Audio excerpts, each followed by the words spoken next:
Harper Audio presents Savannah Breeze by Mary Kay Andrews. Read by Isabel Keating. Copyright 2006 by Whodunit Incorporated.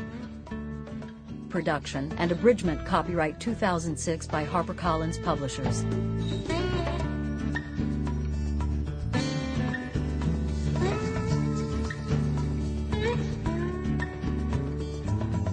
He was introduced to me as Reddy, short for Ryan Edward Milbanks III, and I should have known better. He was younger, too young, sexy, too sexy, and as he leaned in, kissing me lightly on the cheek, I nearly fainted from the pheromones the man emitted. "I've heard so much about you from your ex-husband," he whispered, his mustache tickling my ear. Alarms should have gone off, sirens, blinking lights, but the band was playing something Gershwinish, and I wouldn't have listened anyway. At the mention of my ex, I looked around the tightly packed ballroom with alarm. Richard? What's Richard doing here? They were supposed to notify me when he was released. Reddy looked confused and laughed to cover up his embarrassment. "Richard? But Sandy Thayer told me, Sandy said you were his ex-wife. That is, he pointed in this direction and suggested I come talk to you. In fact, he suggested you might need rescuing from your date. You are Bebe Loudermilk. Have I got that right?" Now it was my turn to laugh. "Oh, Sandy, yes, you've got that right. Sandy is my ex, or I'm his. Twice, in fact. As for my date, I'm not sure he remembers he brought me."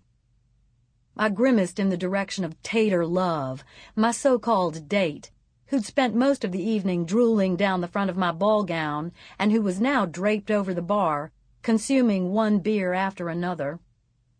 Tater was a last-minute fix-up, and I should have known better, but it was the Telfair Ball, which was the social event of the year in Savannah, and I'd already paid for the tickets, and it wasn't as though my former fiancé, Emery Cooper, would be joining me. Emery, one of the Cooper-Hale mortuary Coopers, had called long distance the previous week to let me know that he and his ex-wife were on their way to Jamaica to be remarried on the beach, which was the site of their first wedding. I thought I handled the news rather well.